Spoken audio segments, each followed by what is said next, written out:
Moi, je vais essayer de rendre un peu plus complexe, on va dire, la question que je me suis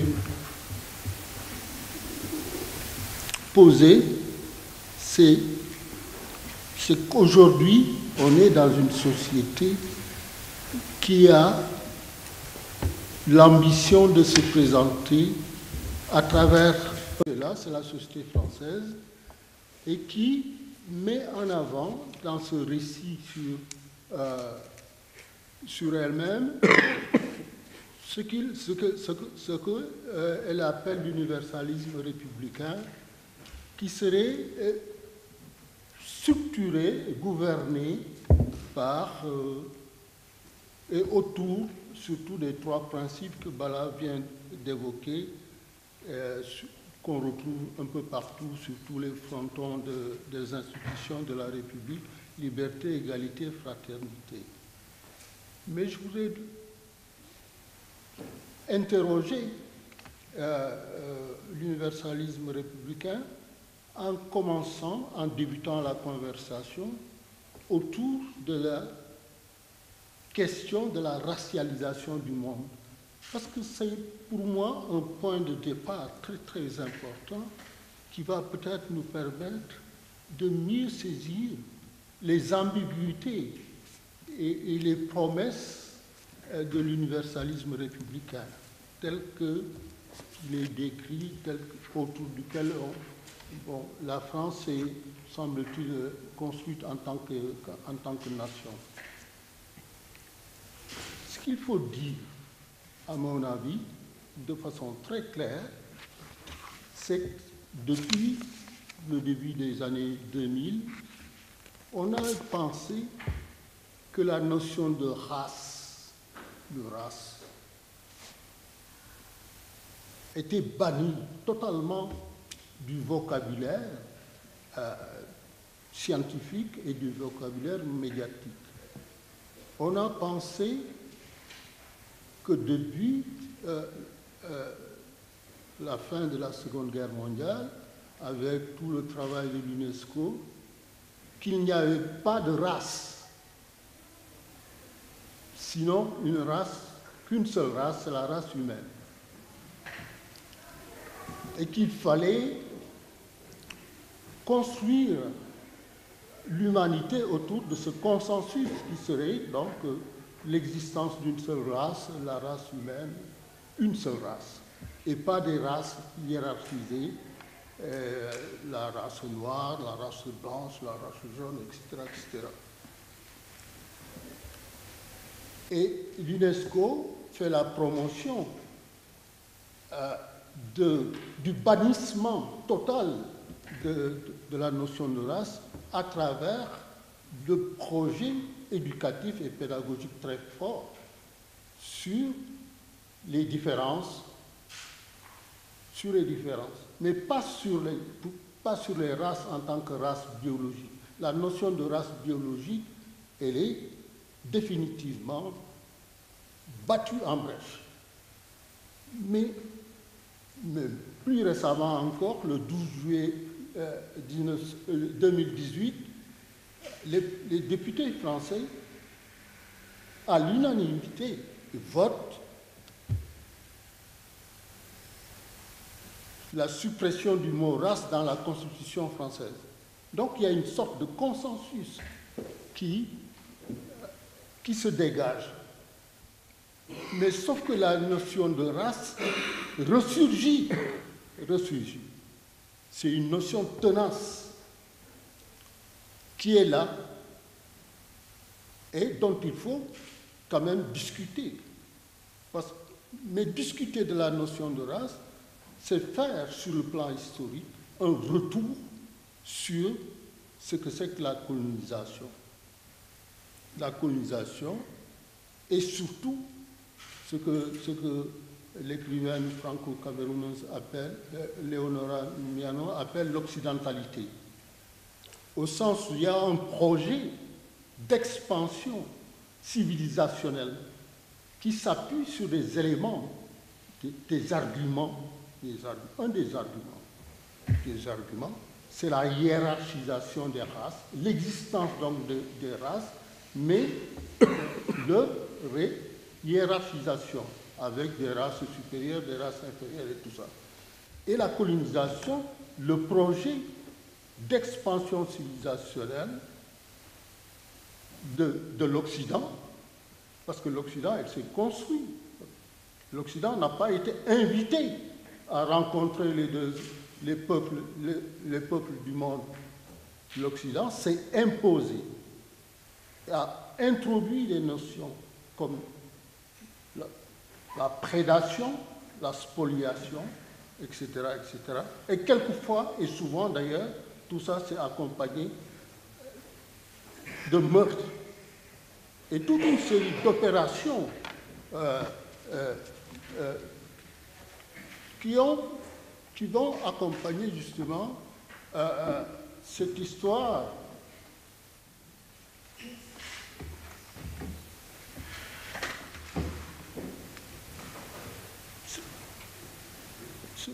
Ce projet d'expansion civilisationnelle. Et tout d'un coup,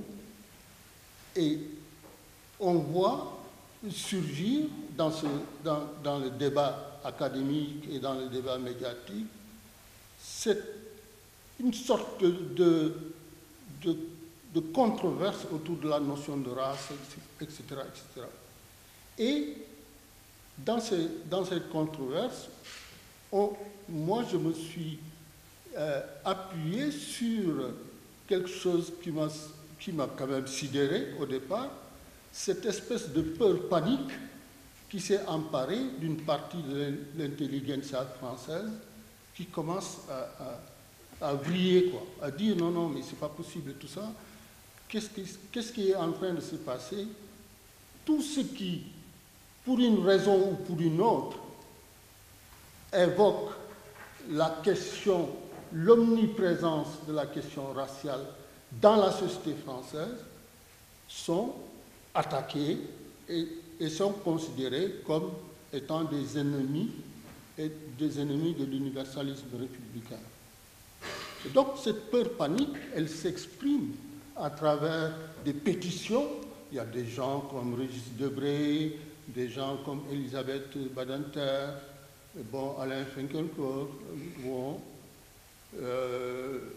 Pascal Bruckner, enfin bon, tout un tas de personnalités politiques, médiatiques, intellectuelles, etc., qui pétitionnent, qui signent des ouvrages pour dire mais il y a dans la société française des ennemis de l'universalisme républicain, qui veulent vraiment en découdre avec l'universalisme républicain. Et ces ennemis, ils seraient de deux ordres. Et il y a, on va commencer par l'ennemi de l'intérieur, qui serait fondamentalement constitué par les enfants de parents issus des anciennes colonies françaises, c'est-à-dire les subsahariens, etc., etc., ou de l'Afrique du Nord. Ça, ce sont des jeunes qui commencent à évoquer des termes et des concepts aussi forts que le racisme systémique ou le racisme d'État, etc., etc. Et l'autre partie, l'autre ennemi, ce serait un ennemi de l'extérieur qui est essentiellement là aussi constitué d'un groupe, comme si ce groupe-là, il était aussi homogène, c'est-à-dire l'université américaine qui serait gangrénée par des chercheurs, des enseignants qui sont originaires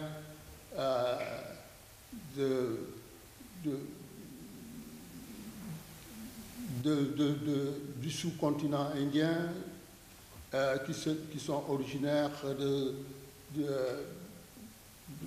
des latino-américains, qui sont originaires de l'Afrique. Pour les personnalités, et là je me réfère à l'ouvrage de Jean-Loup Amsel, un anthropologue qui est un ancien africaniste, qui s'appelle L'Occident décroché. Et dans cet ouvrage, Jean-Loup Amsel cite des noms. Il cite, par exemple, pour ce qui est des Indiens, il cite Dipesh Chakravorty, qui a écrit un bouquin qui s'appelle Provincialiser l'Europe. Et il cite Gayatri Spivak Chakrabarty, qui est aujourd'hui à l'Université Columbia, à New York. Il cite des chercheurs latino-américains, dont Dussel, qui vient de décéder il y a 3 jours, Enrique Dussel, et il cite Walter Mignolo, Ramon Grofeziel, etc.,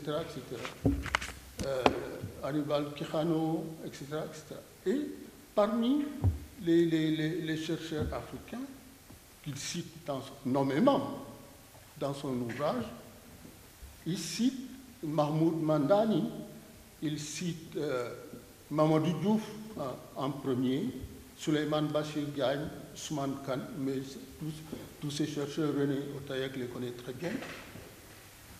Et il leur attribue un objectif, c'est, depuis les États-Unis, de batailler, de détruire, d'entrer dans un combat frontal avec l'universalisme républicain et de faire la promotion de ce qu'il appelle, Amsel, les particularismes, c'est-à-dire universalisme versus particularisme.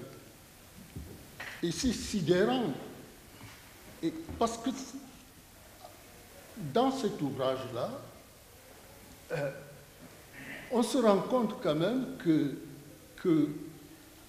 Jean-Loup Amsel, que je respectais très bien jusque-là à travers ses travaux, est en train de paniquer.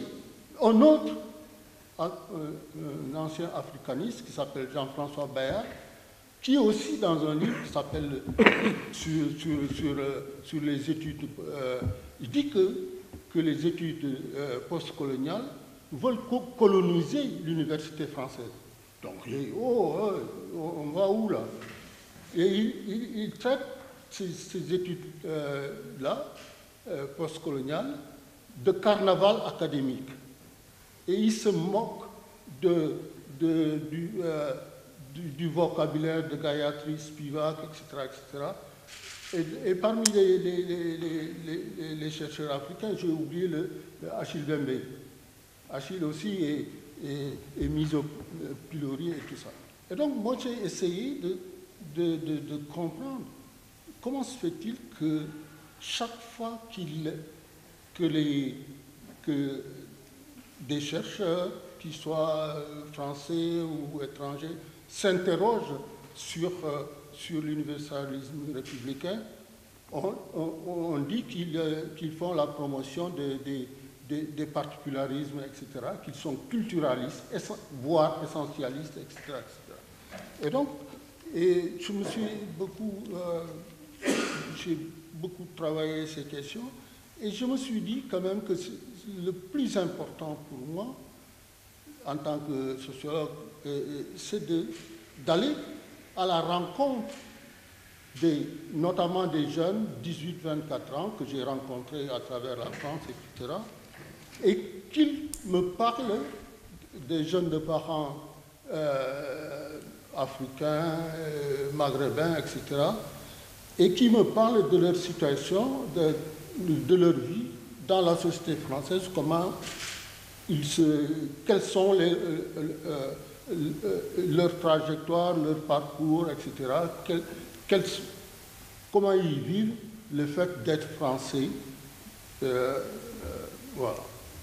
Et je me suis rendu compte, à travers ce travail empirique, qu'il y a une expression qui revient sans cesse dans la bouche de ces jeunes-là, c'est on est considéré comme des Français de papier.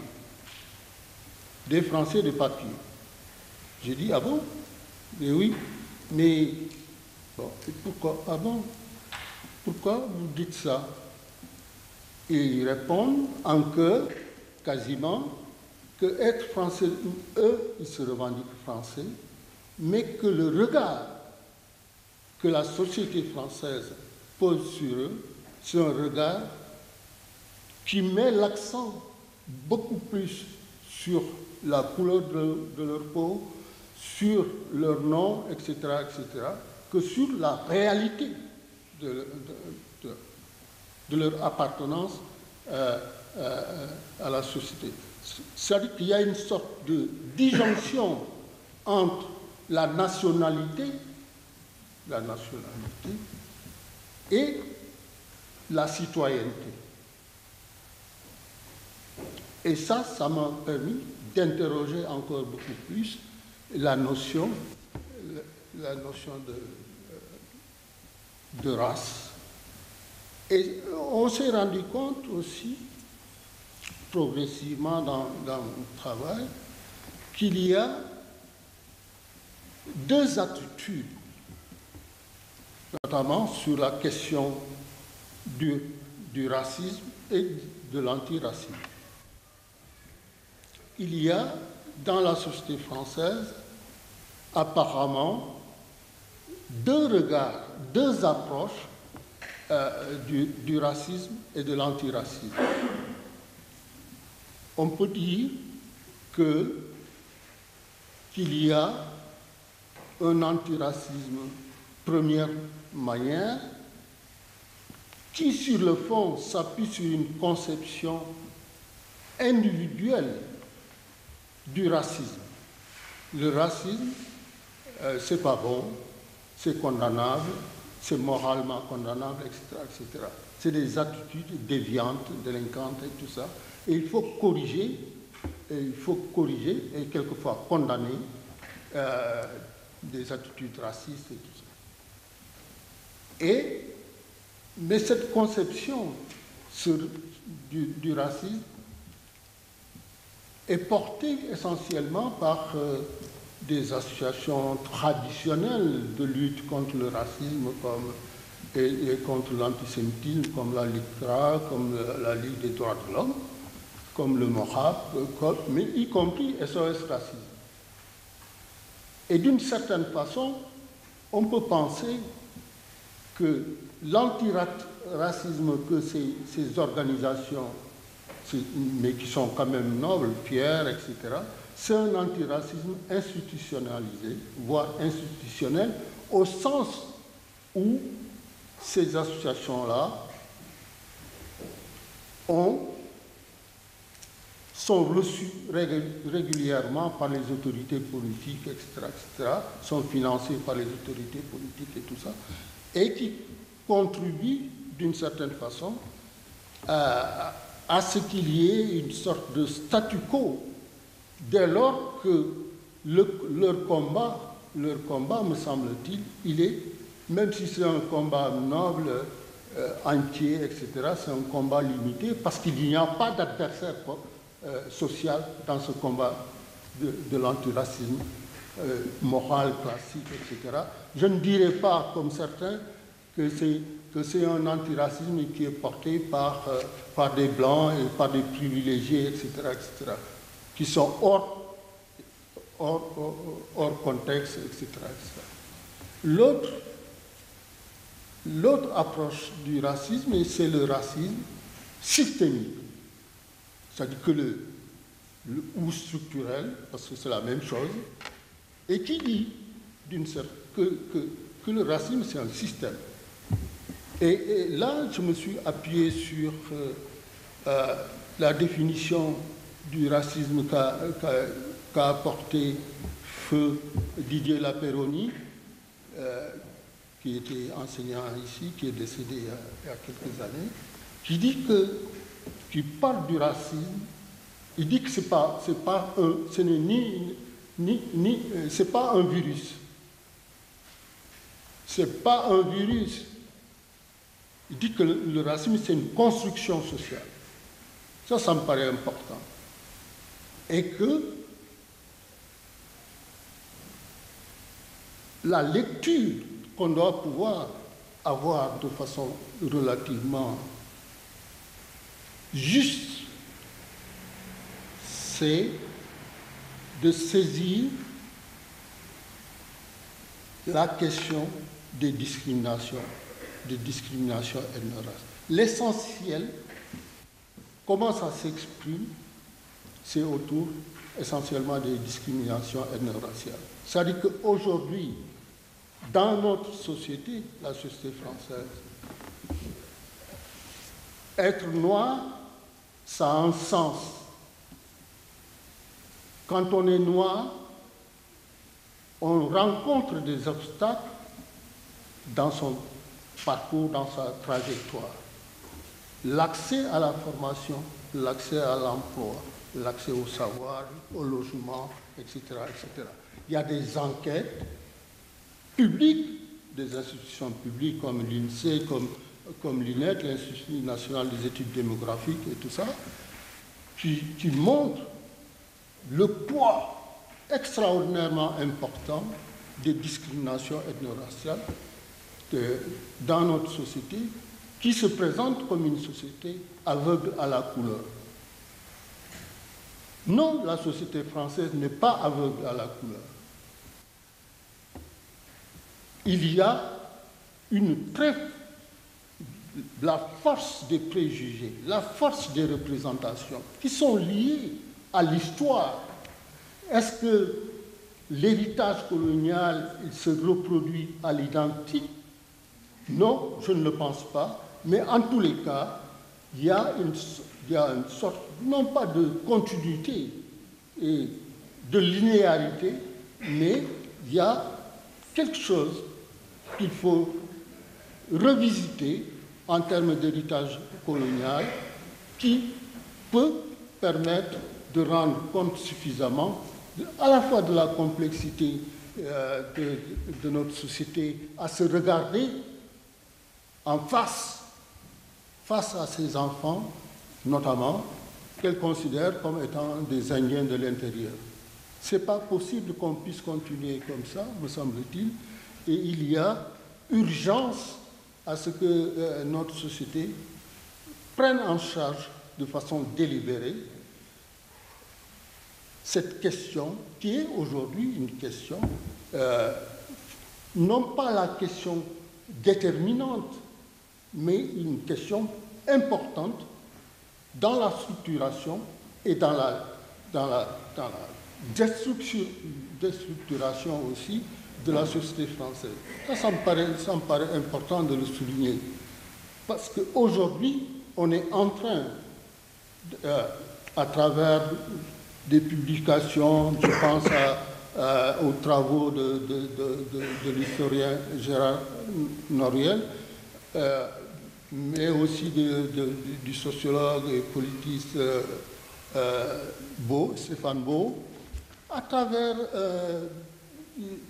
y compris le travail d'une chercheuse qui est très très intéressante, qui s'appelle Emmanuel Saada, y compris les publications de Nicolas Bancel, Pascal Blanchard, Sandrine Lemaire, etc., notamment avec la fracture coloniale, les travaux de Benjamin Stora, les travaux de Pandiaï, etc. Il y a aujourd'hui, même si on a du mal dans le champ académique et à pouvoir discuter de façon très sereine, parce que tout de suite, les gens qui osent poser des questions sur l'effectivité l'effectivité de l'universalisme républicain à travers la mise en œuvre de ces principes, et notamment le principe d'égalité et de fraternité. Mais là, vraiment, là, les couteaux sont tirés, quoi, quasiment. Et on traite les gens qui évoquent ces questions, qui sont des questions de subjectivité aussi. Parce qu'il n'y a rien de plus important, me semble-t-il,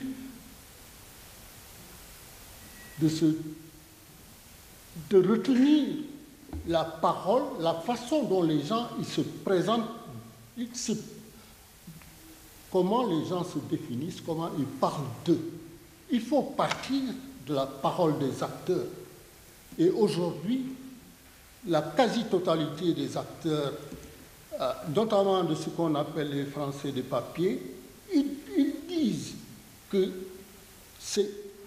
on vit dans une situation inamicale, pour le moins, au sens où les relations sont de plus en plus tendues parce que la couleur de la peau, parce que la religion, parce que, etc., les valeurs de la République, ce qu'on appelle les valeurs de la République, sont présentées comme étant le cordon ombilical, etc., tout ça, ou la barrière protectrice de l'universalisme républicain contre les barbares, les sauvages, etc., qui seraient venus perturber le bon fonctionnement de la société. Et donc, mais pour autant, il faut aussi, me semble-t-il, essayer d'aller au sources. Bala l'a évoqué tout à l'heure. Ce qui est incompréhensible pour moi, c'est que, bon, on fait semblant de découvrir le postcolonialisme, le décolonialisme relativement récemment. Mais Bala a cité deux noms. Les précurseurs, les vrais précurseurs de cette discussion importante, c'est Aimé Césaire et c'est Frantz Fanon. Aimé Césaire, dans le discours sur le colonialisme, pose la question de l'importance de la situation coloniale et lui, il est pour l'universalisme. Il dit, mais l'universalisme de tous les particuliers. Ça me paraît important. Et Fanon, dans Peau noire, masque blanc, pose aussi la question des relations entre le noir et le blanc. Et ces deux auteurs ont été beaucoup discutés au Royaume-Uni et aux États-Unis, qui ont participé à l'ouverture d'un espace intellectuel de discussion, d'échange, de production qui a abouti à l'ouverture de champs autour des études postcoloniales, etc. Mais on peut s'interroger pourquoi ces auteurs qui sont français, Césaire et Fanon, ils sont français, pourquoi, mais qui ont écrit, mais les textes dont je parle, on est dans les années 50. Ces textes ont servi aux États-Unis et au Royaume-Uni pour discuter de la vigueur et puis des points de divergence, d'achoppement dans la société américaine comme au Royaume-Uni. Mais on peut s'interroger pourquoi ces auteurs n'ont jamais été discutés et n'ont jamais été discutés en France, qui est pourtant leur pays. Pourquoi? On n'a pas accordé un intérêt particulier aux travaux de ces... Pourquoi? Il faut s'interroger, me semble-t-il. Mais je vais peut-être conclure provisoirement. Moi, ce qui m'a beaucoup intéressé, c'est que je suis quand même, malgré le tableau un peu sombre là que je fais de la société française, je suis quand même optimiste. Je reste persuadé qu'on s'achemine à grands pas vers une plus grande prise en charge de la réalité, et surtout de l'écart qu'il y a entre les principes déclaratifs, liberté, égalité, fraternité, et le vécu des gens. Et il faut aller vers les gens, essayer de savoir qui ils sont pour pouvoir peut-être... je voudrais terminer provisoirement sur quelque chose. Là, on est en train de discuter de la loi immigration. Mais c'est incroyable. C'est-à-dire que ça va faire la 30e loi, si je me trompe pas. Et hier, le Sénat a décidé de restreindre le droit du sol. C'est-à-dire, oui, c'est-à-dire qu'aujourd'hui, c'est-à-dire que les enfants là, qui sont nés en France de parents étrangers, ils avaient à leur majorité automatiquement la nationalité française. Maintenant, c'est terminé. Deuxième chose, c'est qu'aujourd'hui, il faut le savoir, c'est-à-dire que le Sénat est en train de chipoter sur les APL et l'aide médicale d'État. C'est ça. Mais je reste persuadé que malgré tout ça, la société, elle est entrée dans une dynamique qui prend en compte toutes les difficultés économiques, sociales et raciales. Merci.